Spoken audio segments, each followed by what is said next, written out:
प्रताप सिंह जी जय हो। महाराज अजय प्रताप सिंह जी जय हो।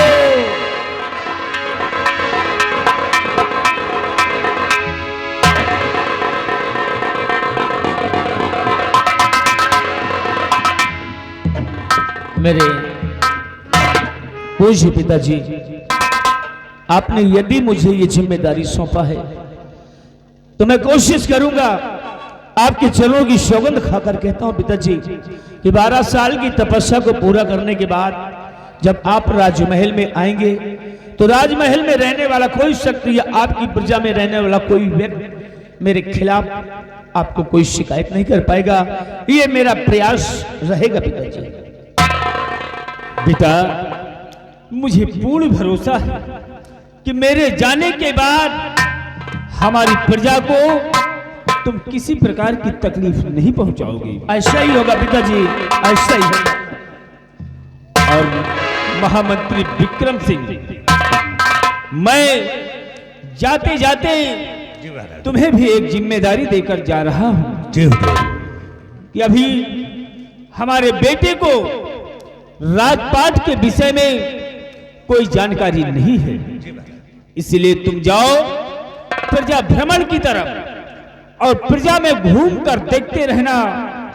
अगर हमारी प्रजा को किसी प्रकार की तकलीफ हो तो आकर हमारे बेटे से कहना। ठीक है महाराज, जैसा आदेश।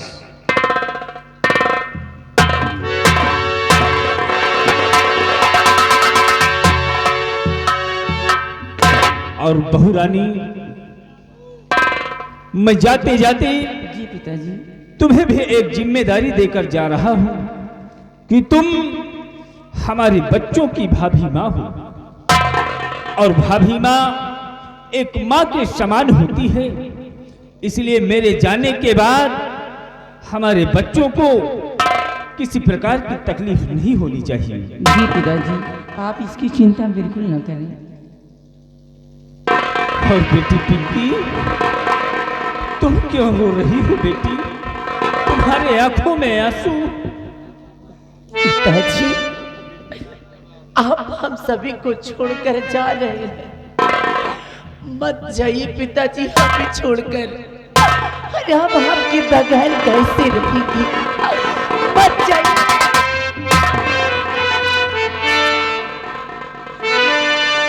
पिताजी, छोड़ मुझको पिताजी, कहाँ चल दिए?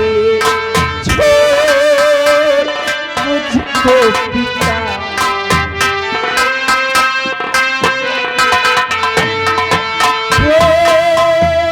मुझको पिताजी, कहाँ चल दिए? मुझको पिताजी, कहाँ चल दिए? साथ मुझको भूलो लो, जहाँ चल दिए।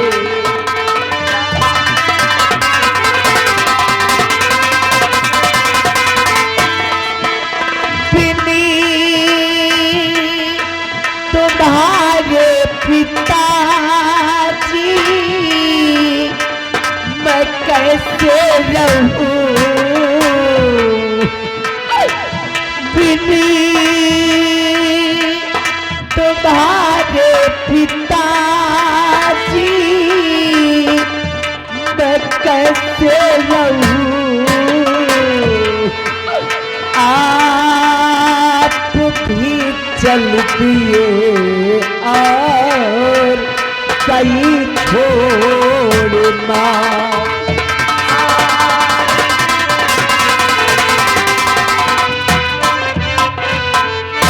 पिताजी, हम आपको नहीं जाने देंगे पिताजी, हम आपके बगैर नहीं रह सकते।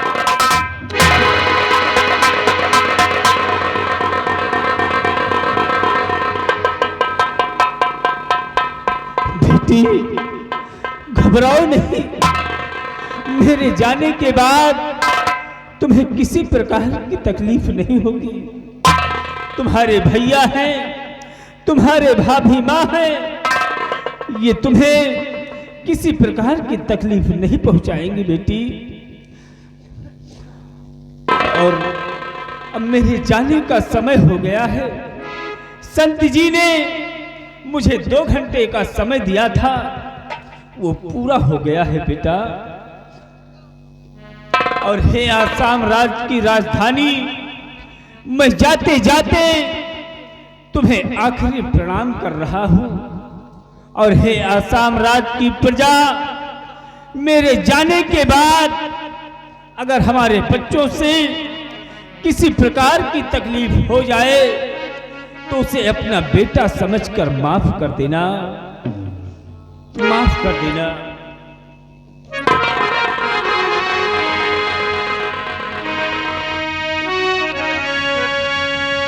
और अब है प्रणाम, अब है प्रणाम तुम्हें राजधानी, अब है प्रणाम।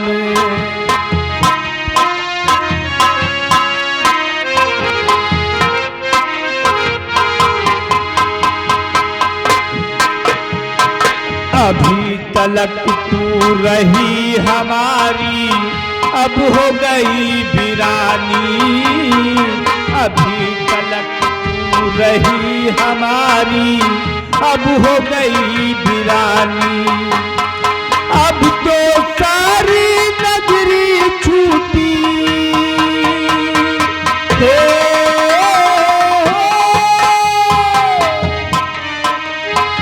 अब तो सारी नगरी छूटी, छूटा राजधानी,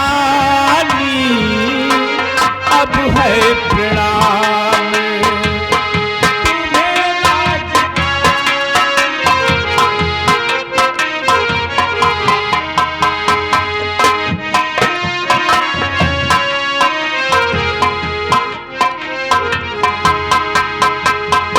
अभी तलक तू रही हमारी, अब हो गई वीरानी। अभी तलक तू रही हमारी, अब हो गई वीरानी। बेटे के संग दगा न करना,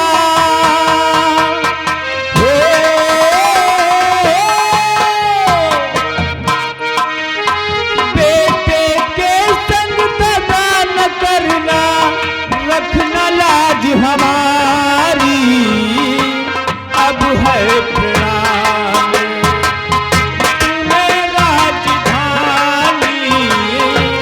अब है।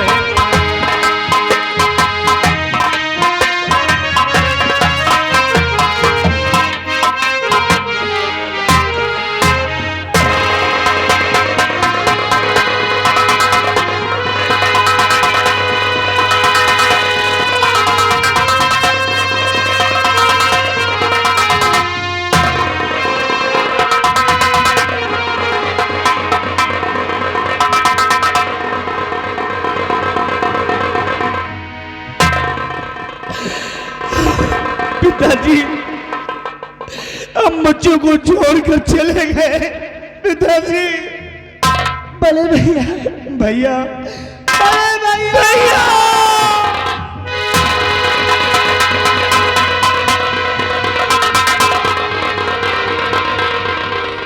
लेकिन विजय चुप हो जा मेरे भाई, चुप हो जा।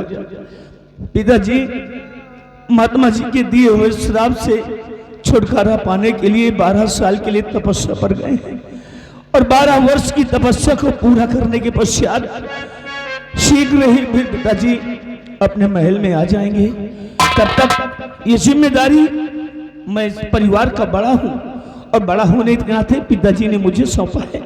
इस जिम्मेदारी को मैं संभाल लूंगा। तुम्हें परेशान होने की कोई आवश्यकता नहीं है मेरे प्रिय भाई, कोई जरूरत नहीं है।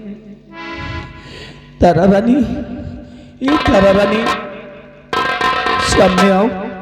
कहिए प्राणनाथ। देखो मैं अच्छी तरह से जानता हूं कि अभी तुम्हारे हाथों की अच्छी तरह से मेहंदी भी साफ नहीं हुई है, लेकिन जिम्मेदारी पिताजी ने मुझे दिया है और ये जिम्मेदारी निभाने के लिए तुम्हें मेरा साथ देना पड़ेगा, क्योंकि तुम मेरी अर्धांगिनी हो, मेरी पत्नी हो, सुख दुख में मेरी साथी हो तुम।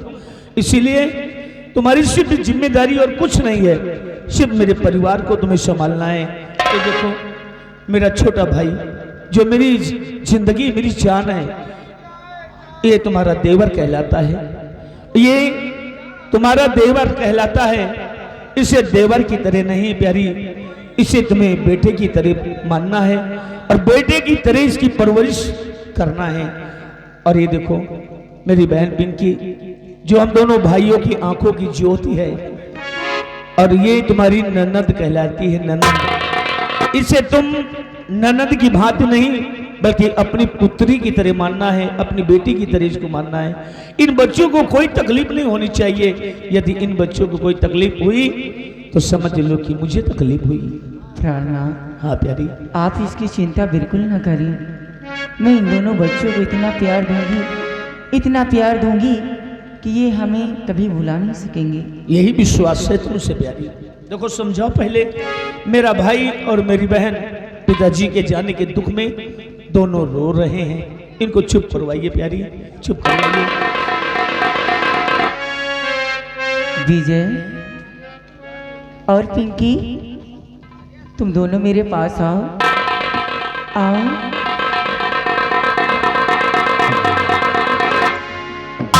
मैं तुम दोनों की एक बात बताऊं, ऊपर वाला जो करता है वही होता है, उसके मर्जी के बगैर पेड़ का एक पत्ता भी नहीं हिलता। रातें ढलती नहीं, दिन भी निकलता नहीं, उसके मर्जी बिना पत्ता हिलता नहीं।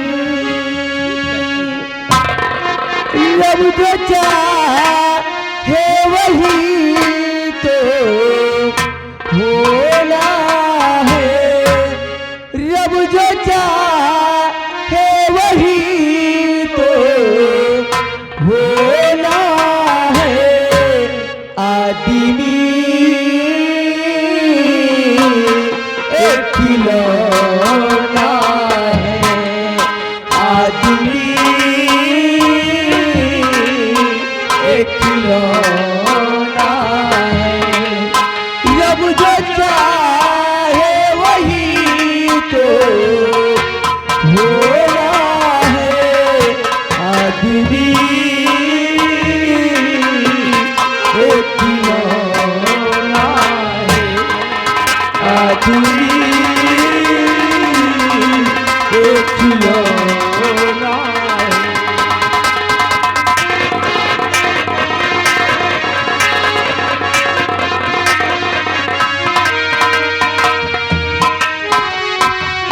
छोटा सा एक घर मिला, घर में मिला है प्यार, मुझको मिला सौगात में खुशियों का संसार। छोटा सा एक घर मिला, घर में मिला है प्यार, मुझको मिला सौगात में खुशियों का संसार। मेरा मुन्ना बड़ा ही सजोला है, मेरा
सजोला है हर ख्वाब यहाँ पे सजोला है आदमी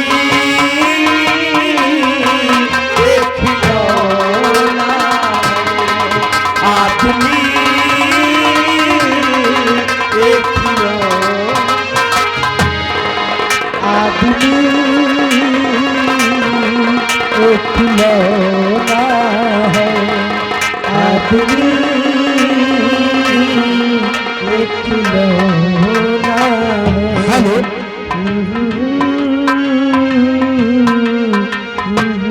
हाँ जी। और ये आ गए राम केवल भैया बूंदी गुरजिन की तरफ से परिवार को देखते हुए 20 रुपया इनाम आ रहा है। धन्यवाद भैया। क्या किया कि आदमी एक खिलौना है, वही होता है जो रब चाहता है। आप ठीक करें भैया। और विजय, आपको कहीं जाना भी है? हमको कहाँ जाना है? कहाँ जाना है भैया? भूल गए? इतनी जल्दी भूल गए? ओ याद आया भैया, रोज की तरह स्कूल जाने का वक्त हो गया है। बिल्कुल राइट। और सुनो भैया, तुम जाकर के मन लगाकर पढ़ाई करो, भाई और बहन दोनों। क्योंकि मैं देखो चाहता हूं कि जिस तरह हर साल पिताजी के समझ तुम दोनों का रिजल्ट फर्स्ट नंबर से आता था, उसी तरह इस वर्ष भी तुम्हारा रिजल्ट मेरे पास आए तो फर्स्ट नंबर से ही आना चाहिए। अगर भाई या बहन एक भी अंक कम लेकर के आए तो भाई मैं यही समझूंगा कि मेरी जिम्मेदारी में कोई कमी थी, जिसकी वजह से मेरा भाई या मेरी बहन अंक कम लेकर के आए। इसीलिए फर्स्ट नंबर से तुम्हारा रिजल्ट मेरे पास आना चाहिए दोनों का। डोंट वरी भैया, आपको शिकायत का मौका नहीं दूंगा। थैंक यू, ऐसा ही होना चाहिए। बैठिए आप। हेलो। और ये आ गए मुन्ना लाल भैया बूंदी गुरजिन की तरफ से 50 रुपया व्यवहार। लिखने वाले ध्यान दें। पिंकी मेरी बहन, भैया सुना तुमने? बड़े भैया की तरफ से ये हिदायत है कि हमें किसी अन्य काम पर ध्यान ना देकर सिर्फ हमें पढ़ाई पर ध्यान देना है। बिल्कुल। जिस प्रकार से हम पिताजी के सामने अपना रिजल्ट लेकर आते थे फर्स्ट नंबर से, उसी प्रकार से बड़े भैया के समक्ष जब भी रिजल्ट आए तो फर्स्ट नंबर से आए, पूरी कोशिश रहेगी। ताकि बड़े भैया अपने मन में ये ना सोचे कि पिताजी नहीं है तो ये दोनों पढ़ाई में अपना मन नहीं लगाते हैं। समझी? भैया चलो आओ चलते हैं स्कूल। भैया को देख रही हो और भाभी को देखो, भाभी को क्या जोड़ी बनाई है भगवान ने।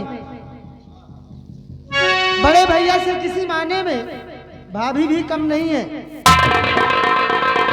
भाभी का भी कोई जवाब नहीं है। वाह क्या मुस्कान है।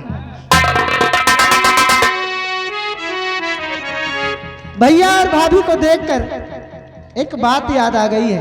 हमें भी बताइए भैया, कौन सी बात है? बताएं? हाँ। कि भैया हमरे राम जैसे हो,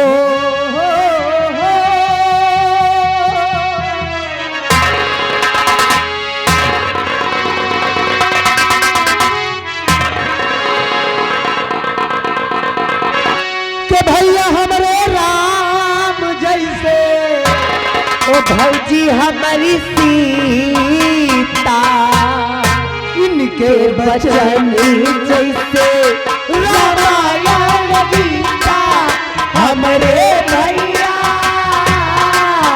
हमारी भौजी हमरे भैया हमारी भौजी।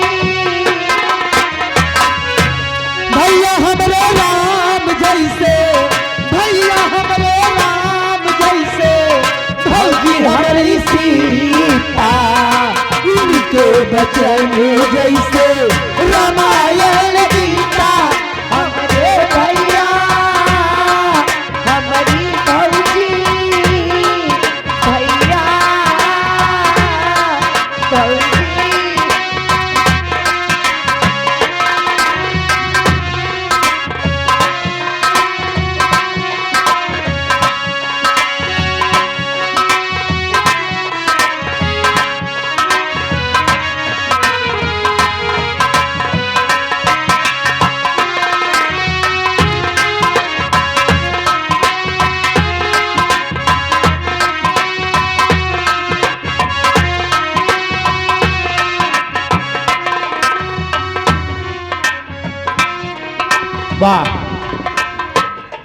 कितना बड़ा सम्मान हमारे भाई और बहन के दिल के अंदर है, जो कि हमें प्रभु रामचंद्र जी का दर्जा दे रहे हैं और हमारी पत्नी को मां जानकी का दर्जा दे रहे हैं। कितने महान हैं ये बच्चे, वाह।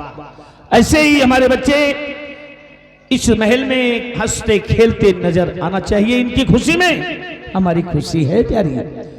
और हमारे राज दरबार के दरबारियों बिहारी लाल और महाबली दोनों मेरे पास आए। जी महाराज। बिहारी लाल, हाँ पिताजी तो तपस्या पर जा चुके हैं, हाँ, और ये जिम्मेदारी 12 वर्ष तक हमें संभालना है। जी महाराज। और तुम हमारे राज्य के पुराने सिपाही हो।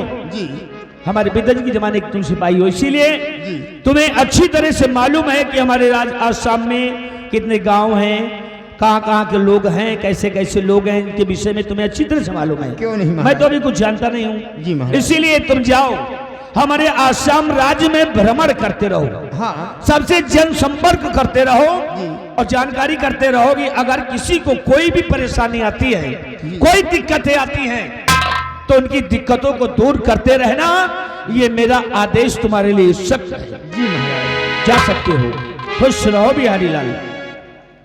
और महाबली इधर आओ, तुम्हारी भी जिम्मेदारी एक दे रहा हूं। कैसी आज के बाद लापरवाही, घूमना फिरना बंद कर दो, सब बंद हुजूर। 12 साल तक के लिए, ताकि पिताजी को कोई शिकायत न मिल सके। नहीं इसी वक्त हमारे आसाम राज्य के सीमा बॉर्डर पे जाओ और सीमा बॉर्डर पे जाकर के हमारे जो सैनिक, हमारे राज्य के रक्षक जी हमारे बॉर्डर पे तैनात हैं, जी जानकारी करते रहो। अगर उनको कोई चीज की जरूरत पड़ती है तो उनकी जरूरत के अनुसार उनकी जरूरतों को तुम पूरा करते रहना। जैसा आदेश हुजूर। कोई लापरवाही नहीं होनी चाहिए। किसी प्रकार की कोई कमी नहीं होगी। जा सकते हो। जिम्मेदारी के साथ 12 साल ड्यूटी। और हाँ तारा, ये जिम्मेदारी हमें और तुम्हें निभाना है। इसलिए आओ हम अपने बैठक रूम में चलते हैं और बैठकर इस तरह राज को चलाया जाए, किस तरह इसकी जिम्मेदारी निभाया जाए, हम दोनों बैठकर सलाह करते हैं, विचार विमर्श करते हैं, ताकि कोई दिक्कतें ना आ सके। आइए मेरे साथ। ठहरिए प्राणनाथ, मैं आपसे कुछ जानना चाहती हूँ। हमसे? जी अरे क्या जानना चाहती हो? प्राणनाथ, आप ये बताइए, आज हमारी शादी को कितने दिन हो गए? अरे पगली, इतनी जल्दी भूल गई कि मेरी शादी के कितने दिन हो गए? अरे अभी अपनी शादी के कितने दिन हुए? अभी अपनी शादी के 1 हफ्ते हुए हैं, यानी कि 7 दिन, आज 7वां दिन है। प्राणनाथ, हाँ, हमारी शादी को 1 हफ्ते हो गए। 1 हफ्ते, पूरा 1 हफ्ते।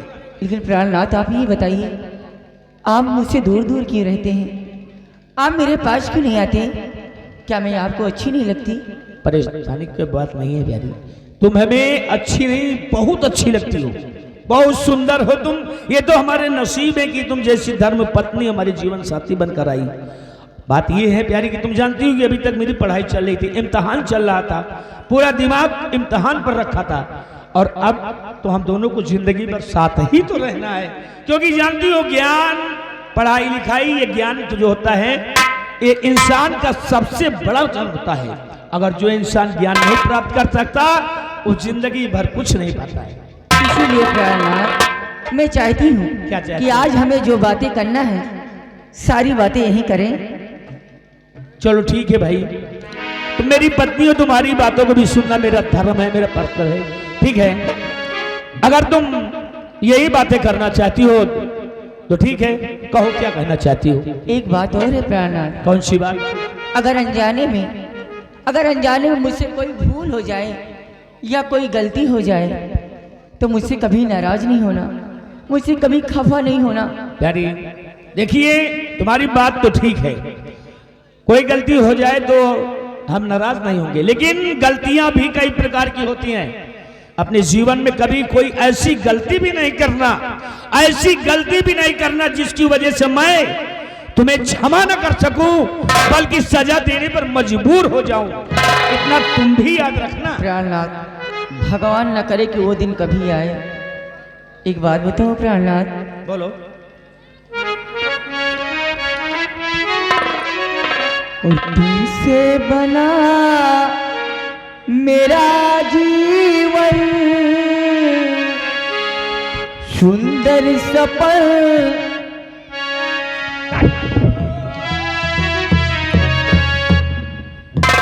तुमसे बना मेरा जीवन सुंदर सपन सलोना,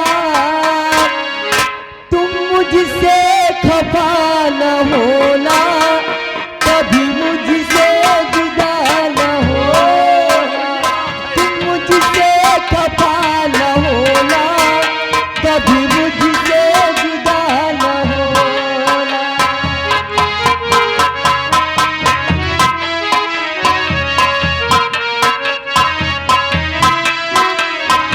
तुमसे बना मेरा जीवन सुंदर सपन सलो,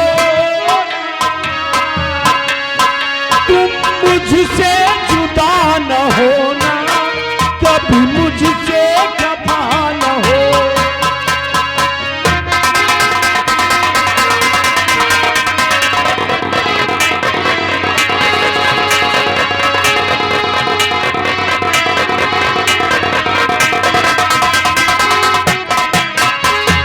मैं कितनी खुशकिस्मत हूँ, मुझे तुम्हारा प्यार मिला।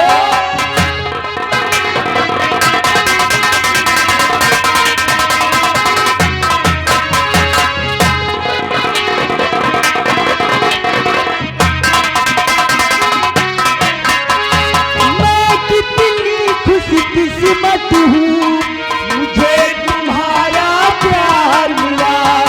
और भला क्या रब से चाहूँ, प्यार मिला संसार मिला, प्यार मिला संसार मिला, क्या करने है हीरे मोती, क्या करने है चांदी सोना, तुम मुझसे जुदा न होना, कभी मुझसे जुदा न होना।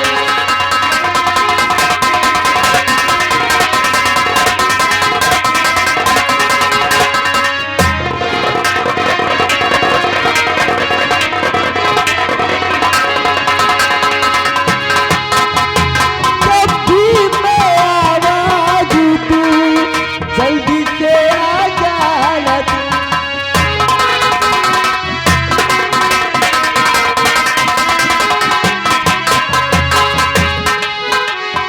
जब भी मैं आवाज दूं, जल्दी से आ जाना तुम। मेरी इस मुस्कान पे आंसू ना बन जाना तुम, आंसू ना बन जाना तुम। हंसना हमको आता नहीं है रोना, हंसना हमको आता नहीं है रोना, तुम मुझसे खफा न होना, कभी मुझसे जुदा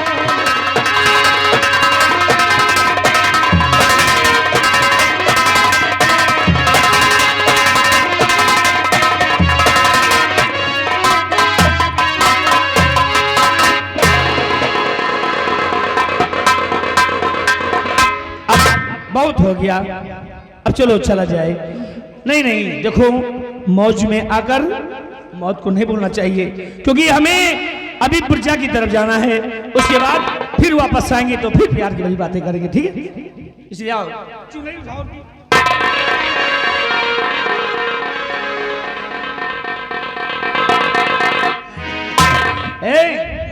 भली तुम शर्मा रही हो। अरे हमसे क्या शर्माना, एक बात कहें,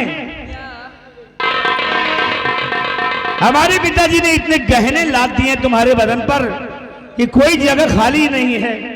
अब कहां से शुरू करें, नीचे से शुरू करें कि ऊपर से शुरू करें, कहां से शुरू करें? क्या हाँ क्या जानती हो क्या? क्या मैं बताता हूं कि तुरुरु तुरुरु तुरुरु तुरु, ए, मेरी जान!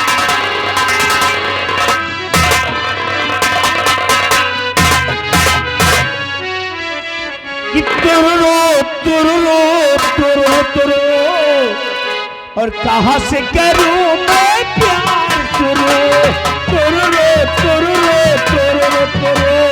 कहाँ से करूं मैं प्यार शुरू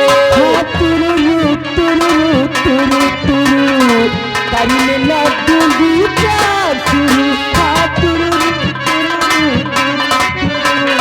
करने लगूंगी प्यार कोई जगह न खाली नीचे से ऊपर तक नजर डालो कोई जगह न खाली कहीं पे काजल कहीं पे लाली करने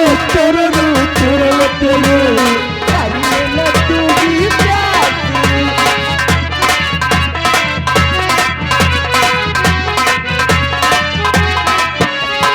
कोई जगह न खाली कोई जगह न खाली कहीं पे काजल कहीं पे लाली